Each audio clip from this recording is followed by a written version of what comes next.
I'd like to welcome everyone to this evening's presentation of our education program, Pathways. The reason Ralph Smedley started Toastmasters was to help us become better communicators and leaders. And by embarking on a journey in Pathways, that is exactly what will happen. Our talk tonight is the first of a two-part presentation on Pathways. Tonight we'll be doing the introduction of Pathways and Pathways levels 1 through 3. Then next month on April 5th, we will have the second half with levels 4 and 5. Tonight will be most directly relevant to brand new Toastmasters and those on levels 1 through 3 for their first path, although there will be some pearls of wisdoms for all of us. We invite you to ask questions in the chat about what is discussed this evening, and we will address as many of them as we can with each part of the talk. Please be advised before we begin that tonight's presentation is being recorded and will eventually be posted on our YouTube channel. And now it is time to help me welcome our speaker for this evening, who is serving this year as the president of Blue Jacket Club and our District 22 admin manager, Catherine Capps. Thank you, Dan.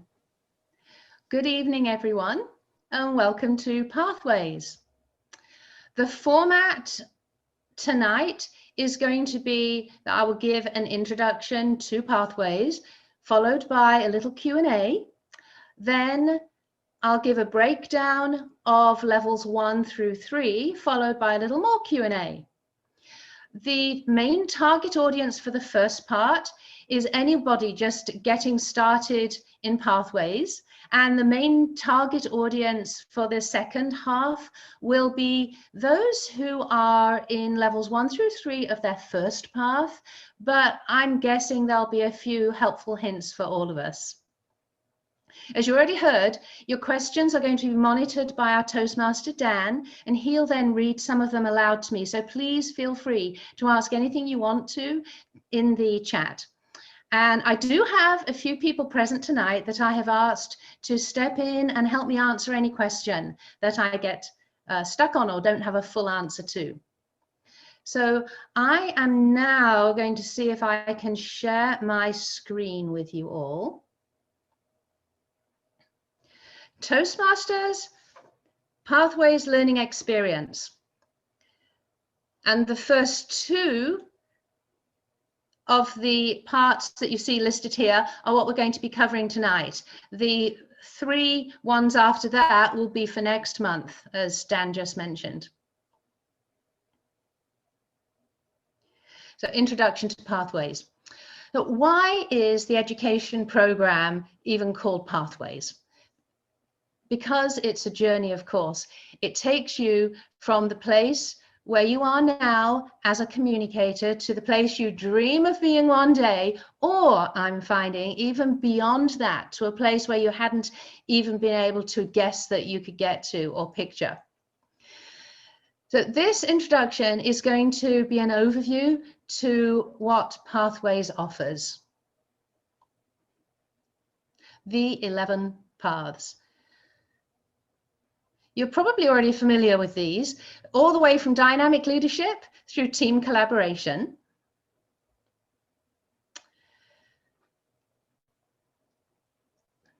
And we have the 300 famous competencies, which you learn in these 11 paths. You can learn so many skills and competencies from Toastmasters, and they are transferable to your real world. So here they are. Well, I'm not going to read through them all. What we will do is we will drop this document into the chat. If you're interested, you can also find it on the TI website. So here they are. Competencies, competencies, competencies, level 1, then level 2, level 3, more level 3 competencies, more level 3 competencies, level 4 competencies, level 5, more level 4 competencies, level 5, more level 5, foundational competencies, 300 altogether. Yep, we made it through all those 300. Okay. But above all of those 300 competencies, Toastmasters ranks 5 as the most important core competencies, as they call them. I'm going to read them for you right here. We have public speaking, number 1. Interpersonal communication, number 2. Strategic leadership, number 3. Management, 4. And then finally, confidence. And of course, confidence is unique amongst all of these competencies because it can't be taught. It's something that you acquire through the path.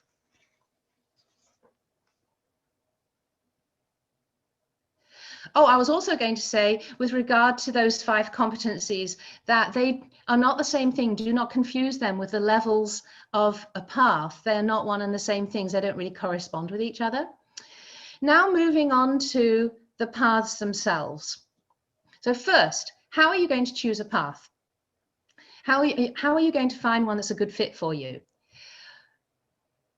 On the right here, you can see the online assessment that you can get to from Basecamp.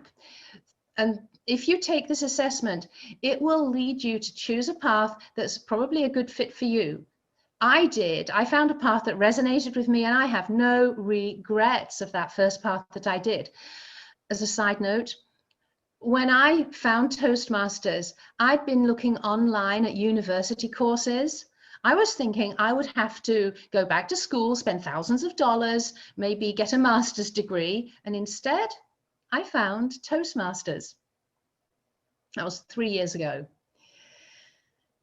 So now, not only am I suggesting that you take the assessment, I'm going to now give you an overview of all 11 paths to help you better distinguish between the different ones. I'm going to tell a little bit about what makes each path distinctive. So on this slide, I have broken down the 11 paths into 2 broad categories.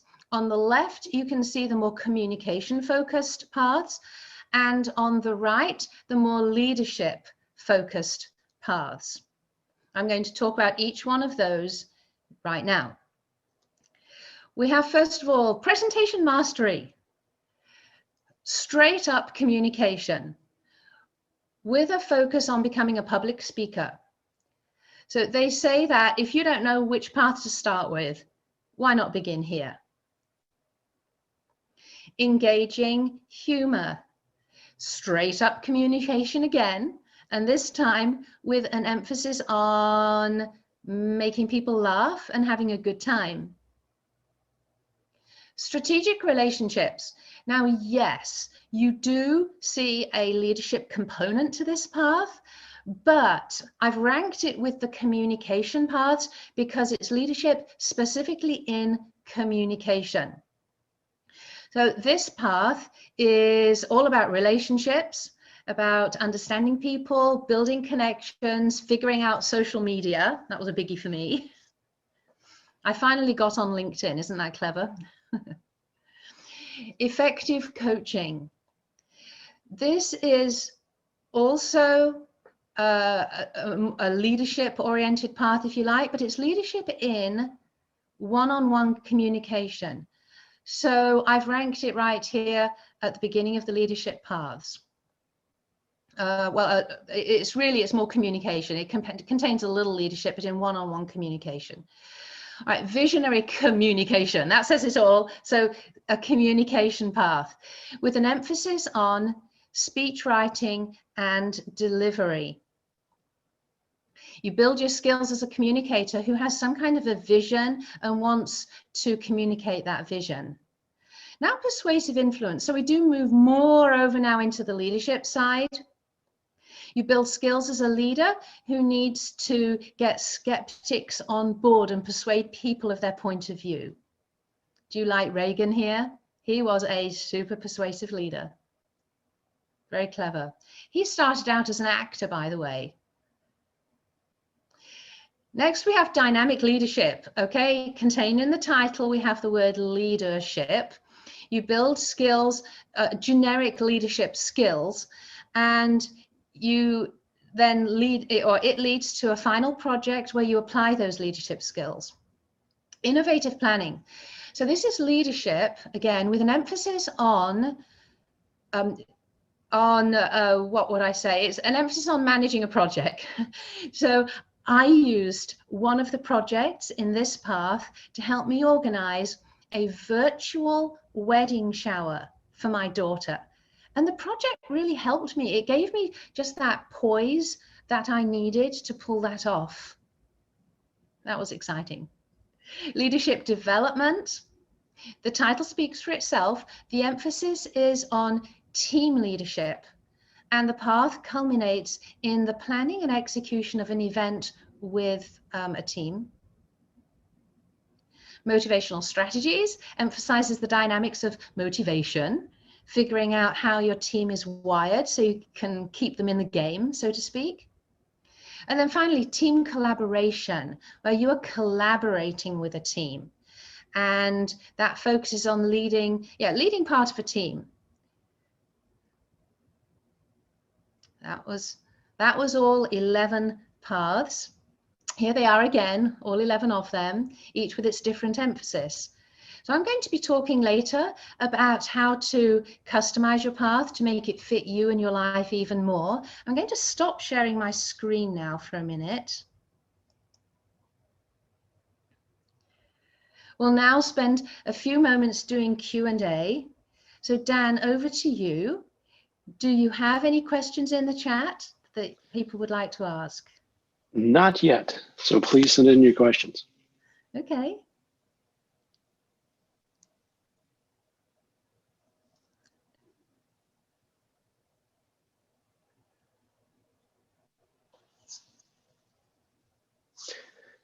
I have a question for you off the top of my head. Is it possible to change your mind early on after you choose that first path and decide that you want to choose a different one? Apparently it is. You know, I haven't yet come across anybody who's availed themselves of this privilege, but I have heard that, yes, if you want to do so, I think it depends partly on whether you have attempted any of the projects yet in the path, so it might be dependent on that as well. But yes, you have, I believe does anybody know, is it a 1 month or maybe up to 3 months in which you can change your mind and get a $20 refund? Or maybe they allow you to exchange it with a different path. But yes, you can. There is the possibility of doing that. I think Larry was thinking he could say something, address that. I was just confirming that, yes, you do get 1 month and it's your first path only. Oh, only the first path. Yeah, that takes a little bit of the pressure off. We do have a question. Is there a sample of the screen of Toastmasters International that has a summary of all of those paths? Does Toastmasters have a summary of all the paths? Oh gosh, yes, they do. They do. You have to get into Basecamp to find it. I do not have that right here and now to show you. But one thing I'm going to suggest later on is that you absolutely become familiar enough with Basecamp to know to be able to locate that for yourselves. Yes, they do have a page that gives a summary of the different paths. In fact, on that page that I showed you, where on the right-hand side, it showed you the online assessment to take that. On the left-hand side, it says, I forget how it words it, but it says that you can have a look at the 11 paths, and it'll kind of show you the distinctive features of them so that you can better choose for yourself a path that will be a good fit. So yeah, absolutely, in Basecamp you can find that. Does that answer the question, or do I say something else? No, I believe that answered it. And also she said that she captured a screen print during the presentation. And Rob did chime in to confirm Larry's information of 30 days, and it's an exchange rather than a refund of that first path. That's great. Well, if nobody has further questions at the moment, that's fine and good, because I've got another section to present about levels 1 through 3, and then that will probably throw up more questions. Well, pathways, levels 1 through 3. Well, my target audience for this part is going to be primarily members who are on levels 1 through 3 of their first path. But again, I hope there are going to be some useful comments for all of us. So let's look at each level of a path. That's what's on this screen in front of us. Now, my goal is to explain the purpose of each level of the path and then each project, a little bit about what the different projects involve in levels 1 through 3, and then offer some ideas for how to make that work well for you. Level 1, they label mastering the fundamentals. Level 2, learning your style. Level 3, increasing knowledge. Level 4, building skills. And finally, level 5, demonstrating expertise.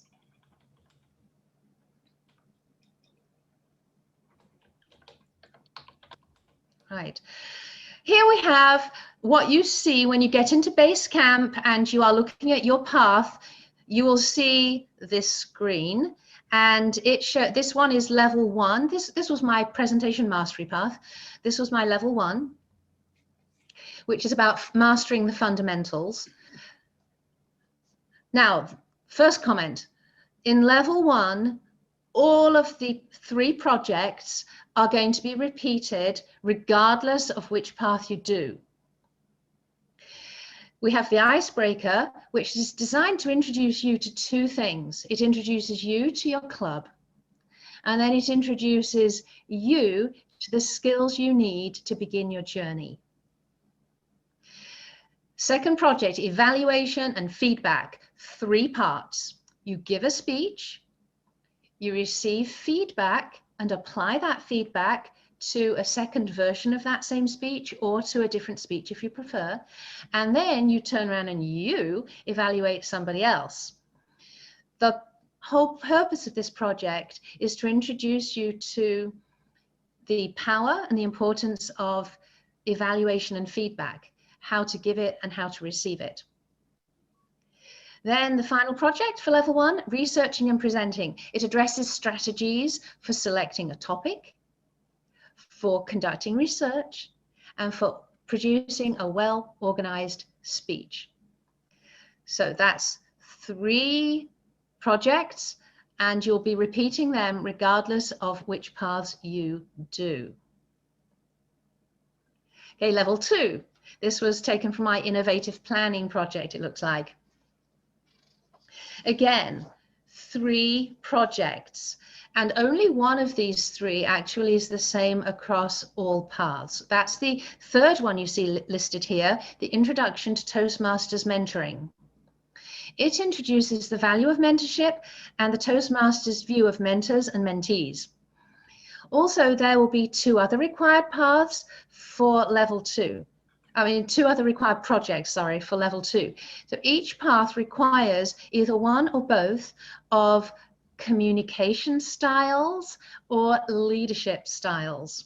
And for the paths that only have you do one of those 2, they also throw in another required project here. So on innovative planning at this point, I had to do a connect with your audience project. That was fun. So for connect with your audience, I decided that I would talk about British currency. I was just fresh back from a trip to England, and I had to choose a topic that my club here wouldn't be familiar with, and I figured that British pounds was probably a topic not many of them knew about. So I talked about British currency. Then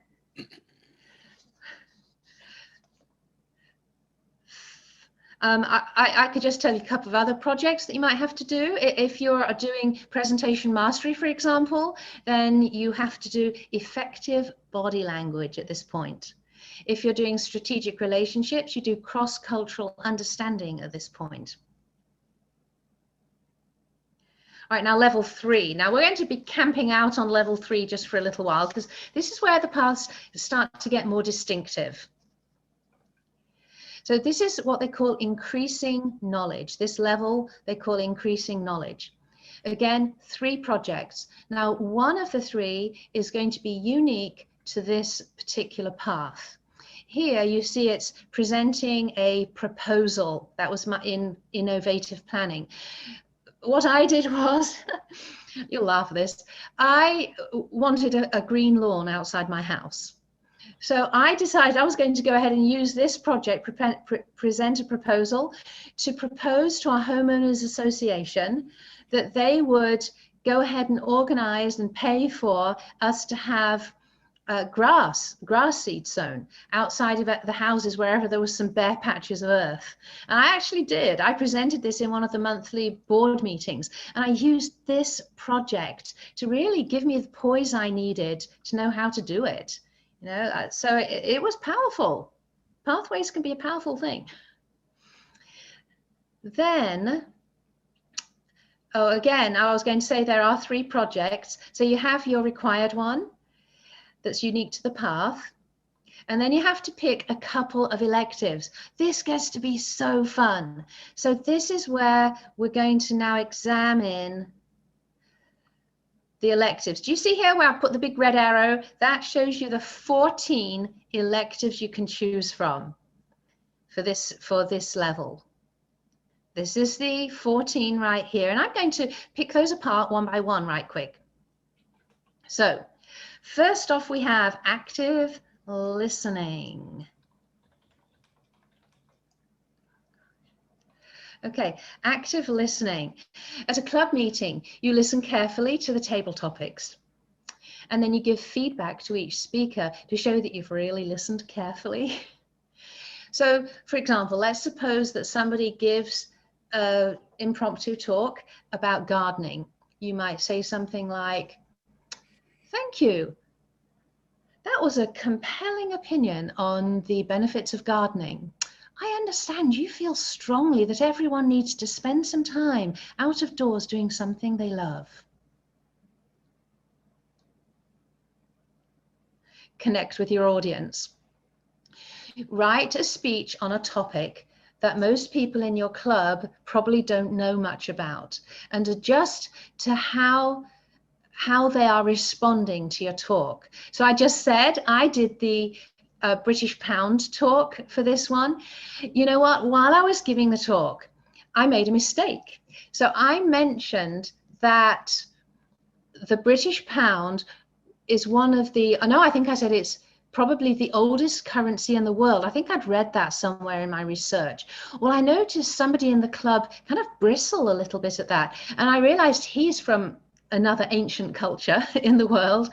And I explained that I misspoke, and I said, you know, it could be one of the oldest currencies in the world. And then I explained why. I said it dates back to Anglo-Saxon times, which is 1,000 years ago. But I changed my wording because I realized I'd misspoken, if you like, and maybe hurt somebody's feelings. All right, connect with storytelling. Tell any story, a story about your life, or a fictional tale of your own creation, your own rendition of Cinderella, if you like, which I'm planning to do in the near future. And here's one that I did. I told a story, true story, about a night I spent in Heathrow Airport. True story. I had to sleep on a bench. A fire alarm went off, and it didn't go off once. It went off lots of times because it was malfunctioning. I had a drunk lurch over me. I could tell incident after incident about that night.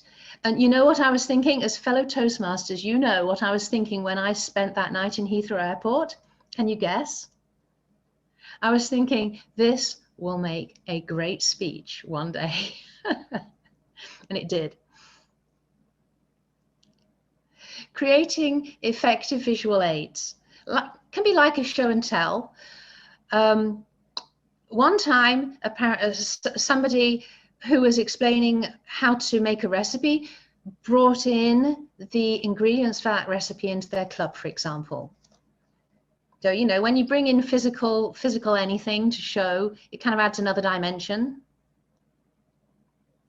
Delivering social speeches. You have to do 2 of them. So a couple of 3 or 4 minute speeches, a toast or an acceptance speech, for example.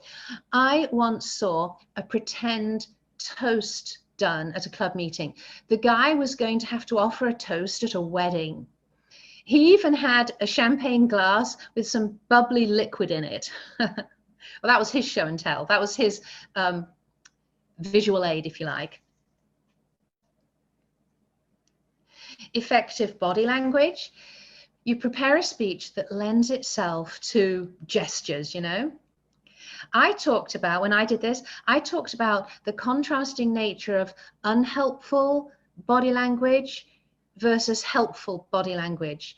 And I demonstrated the unhelpful body language and the helpful body language side by side in the speech. It was super powerful. And you know what I loved?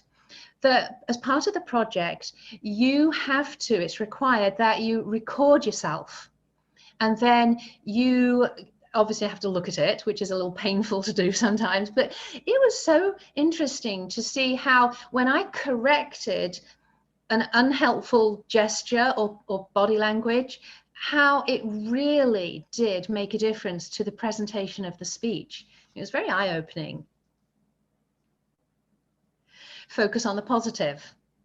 Keep a daily record of your moods and attitudes for a minimum of 2 weeks. And at a club meeting, you share some aspect of your experience. I had an acquaintance of mine who did this. She said she was combating the blues at the time. I know she really enjoyed doing this talk.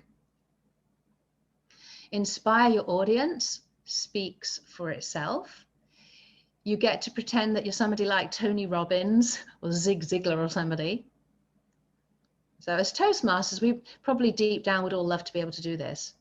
And we can do it. Know your sense of humor. Give a speech that includes at least one anecdote or story intended to entertain and bring humor to a presentation. Anybody like the Flintstones? Make connections through networking. Oh my goodness. Memories, memories. For me, I did this one. I had to go to my first ever networking event. This was in the strategic relationships path. This was a required project. I'd never been to a networking event before. Ultra shy, I've been all my life. And then I had to tell my club about it. I was so out of my comfort zone. I ended up going to, it was the Kansas City Chamber of Commerce. It was a workshop they gave. And the person who was speaking at it was a person that I now call the queen of networking in Kansas City. It's the woman who wrote this book right here, Networking on Steroids. She was speaking. And I remember right now, she had an orange toolbox. And each one of the items in her toolbox represented some truth or some pearl of wisdom for those of us who needed to learn to do networking. And I can still clearly see it because of her visual aids, I guess. And that's her book right there. Highly recommend it. Okay, prepare for an interview. You have to decide what kind of an interview you want to do for this project. Let's say it is a job interview. Then you would do a role play presentation at a club meeting where you would have to practice answering interview questions that somebody in your club poses to you during that meeting. So really very useful. Understanding vocal variety. You practice how to vary your voice to make it more expressive. And then you develop a speech to demonstrate what you can do. I'm going to try it. Here I am talking to you, my friends, about how you can change your life from the inside out.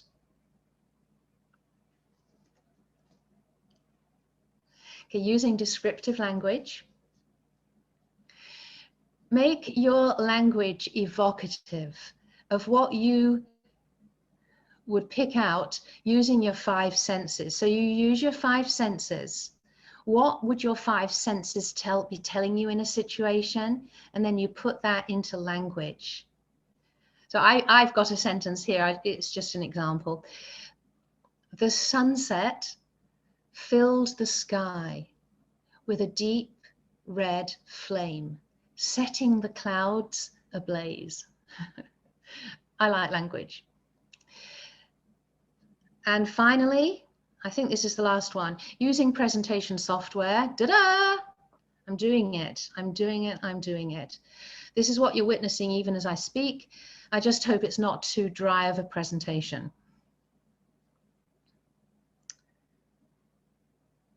So I'm now on to my top tips and tricks, I'm calling them, for how to make the most of all that I've been talking about. I've got 5 main points right here. So first, use the available resources. What are your available resources? Your club. So you maybe have a mentor if you're at the beginning of your Toastmasters experience. Otherwise, you have club members, some of whom are waiting to help you. Ask questions, get yourself taken through anything you need to be taken through, have things explained to you, and use the club. Use it to the maximum. Even ask, how can I use the club? You know, just use it in any way you can. And then second of all, use the Toastmasters materials. Now, what materials? Well, there's Basecamp, of course. So Basecamp requires that you spend time in it. You have to spend time in Basecamp. And as you do so, you're going to start liking it more and more because you feel more confident and comfortable with it. Toastmasters provides a tool specifically for helping you with your path. It's called the Navigator. I have a copy right here. If you can see me, I know I'm still sharing my screen, but I have a copy right here of the Navigator. Let me just get out of screen share so I can show that to you all. We don't really need to have the screen share up anymore. So this is the Navigator. It was always in manual form, and this is the manual. Now it's provided as a PDF available on the website. Also, it's even available now as a series of videos on the website. So they're really covering the ground. So that is the official Toastmasters tool to help you navigate. Of course, it's called the Navigator. And then just getting into Basecamp, of course. So use all these tools, just use them, use them, use them. And the more you use them, the more successful you're going to be and the more confident you're going to be on your journey. Then the second thing there was, build a solid foundation. So in levels 1 through 3, the projects build on each other. If you are doing a path for the first time, it's best to take the projects in order and follow the materials. You're building a foundation, so take your time. That leads me into the third point, which was, yes, take your time. Yes, do it properly, but do it and build some momentum for yourself. Give your icebreaker, go into the evaluation and feedback project, do that one next. Then hit the research and presenting, finish your level. If you create momentum for yourself, it's more exciting and you make more progress and you keep yourself engaged. And if you procrastinate and you don't do that, what happens? Well, you feel negative feelings. You don't see yourself really succeeding because you're not doing much. And it can start to feel kind of overwhelming. So by all means, create momentum. And then the fourth point was look ahead. So while you're on these levels 1 through 3, I suggest that you be looking ahead at levels 4 and 5 at some of the projects that are coming up. Why? Well, first, it helps kind of to know where you're going. But some of those levels 4 and 5 projects, they're going to require extensive work, some outside of your club meetings, and also some work that can be months long. So it can be a nice idea to get an early start on some of those projects coming up in levels 4 and 5, even while you're just still on levels 1 through 3, if you want to. And then my final point was, bring the projects to life. Enjoy it. Bring this whole thing to life for yourself. Now, how can you do that? How can you make it exciting? And so I have 2 main suggestions. So my first suggestion is to customize your path. Now, what do I mean by that? Well, what I mean is make it not just relevant to your life, although yes, relevant to your life, but use it to develop your passions. So what are you really interested in right now? What do you either need or want to learn more about or get involved in or advance in some way? Let's say it's gardening, like that guy who gave the gardening impromptu speech. Let's say it's gardening. You can actually probably make every single one of the projects somehow related to gardening if you want to. Let's say it's storytelling. For me personally right now, I'm wanting to learn to tell a good story. You can incorporate at least one story into every single one of the speeches you have to give. In fact, there are some speeches that lend themselves to being nothing but a story. All right, so customize your path in whatever way you can to make it not just relevant to your life, but exciting for you. And then the second thing has to do with what I was just saying, and that is, don't just report on the project. We can fall into doing that, right? We learn about, say, communication styles. So in our speech on it, we talk about communication styles. Well, there's not necessarily anything wrong in doing that. But what can be more powerful and more interesting for you and keep your audience engaged more, because some of them will have been through that project lots of times themselves or heard other people talk about it. What you can do is tell anecdotes, give anecdotes from your own life that illustrate how you have interacted with those materials on that project. That way it keeps a spark there in your talk. It brings it alive for people, and they can get to really connect with you through that project and through that speech. And so that's it. That's levels 1 through 3, broken down by project, and some of my top tips for making the most of that journey. So it's back to you, Dan. Do we have any questions that have been dropped into the chat? I'm not seeing any additional questions. Are there any additional questions that anybody has about levels 1 through 3 and the various paths?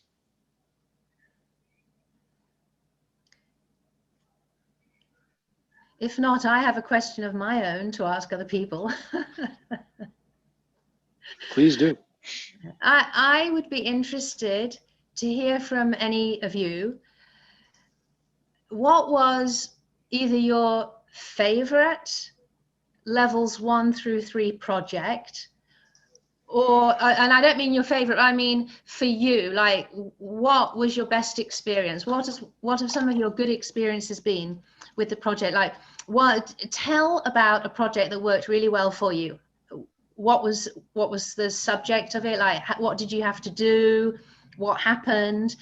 Just in like a minute or two, does anybody want to tell about what their favorite project was and what made it so cool for them? Like, I have my Heathrow Airport story. That was really cool. I mean, the experience wasn't cool. The experience was terrifying, but it was cool to tell the story. Does anybody else have one they'd like to talk about? To give us ideas. I thought if we could give each other ideas as to what something that's worked well, that might be fun too. I know for me, a lot of the projects have been fun, but I do like the researching your topic just because it's something new that we need to do a speech on, and it, you know, that finding those new ideas to research. The storytelling, I told a story, a Japanese story about 2 frogs. At the time I was going to Japan, I was doing some research on Japan. It's like, hey, I bet I can find a Japanese story. And I did, and they confused me for the most part, but I can understand frogs. So I did a speech about this tale of the 2 frogs. The world is as wide as we want it to be, and Toastmasters lets us explore it, or it has definitely allowed me to. That's deep. That was deep. Okay. And we have knowing your sense of humor as being a good one.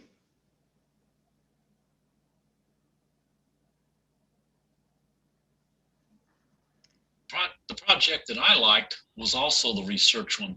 I did one about Portugal, and how they had been such an exploring world empire building company or country, and then all of a sudden they just disappeared, and I wondered why, and found out it was an earthquake in 1755 that wiped out Lisbon and pretty much just ended their whole empire. Whoa.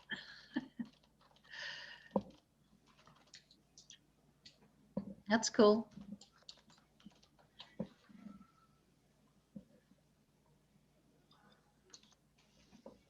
I guess if we're not remembering speeches here, that means that we're not making them memorable. Terrible. Oh, The project that stands out for me, unfortunately, is your next talk.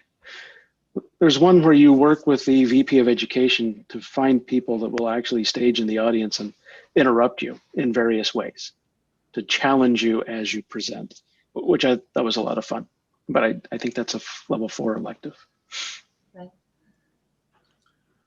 I did one last week where I walked through the history and the rationale behind the Monarch Way Station project. And it's something I've been doing from my perspective as a master gardener, but it was also nice to be able to get feedback from a group from each of their perspectives on how it came across, how I could improve it. That's the kind of stuff that you go deliver it to an audience. You're never going to hear that from the audience. You'll just know when it missed. So I'm trying to use my speeches as an opportunity to develop the content that I have to deliver in my role as a master gardener and get the feedback from a group that I know is well-intentioned and well-informed. Cool. And which project was that specifically? That was the history and rationale behind Monarch Way Stations. I mean, which Toastmasters project? Which project? I mean, which? It was I used it both as a research and as an inspire your audience. Okay. Trying to get people to take some of their yard and turn it into a Monarch Way Station. Mm-hmm. That's really cool. A fellow Toastmaster and I have started doing weekly Facebook Lives. So what we did last month was we took, for each of us, it was for a different path, but it was a level 4 elective project. So instead of each of us giving our own personal speech, we modified a little bit. We did a tag team speech. Instead of 5 to 7, we went 10 to 14 and did a tag team speech, both describing what we did for the social media presence, which was part of each of our projects, even though they were 2 entirely different paths. Was it cool to do it with somebody else? Did that add a helpful dynamic to it for you? It did. It did. We got to play off of each other. It took a lot of practice. And, you know, if you've got your own speech, unless you're a person who memorizes every single word, you kind of get in and you kind of, you know, go, or at least I do. I go a little bit over here, a little bit over there. Once I start speaking, well, we couldn't do that because we had to have cues for the other person. So we had to stick as close to what we had planned out as we typically did. So it modified both of our speaking techniques a little bit and helped us to learn to stick closer to the script. That's very cool. Well, thank you very much for presenting for us. You did a wonderful job, and we look forward to next month. Excellent. Thank you. I hope to see you all again on Monday, the 5th of April. That will be awesome for levels 4 and 5. Okay, thank you.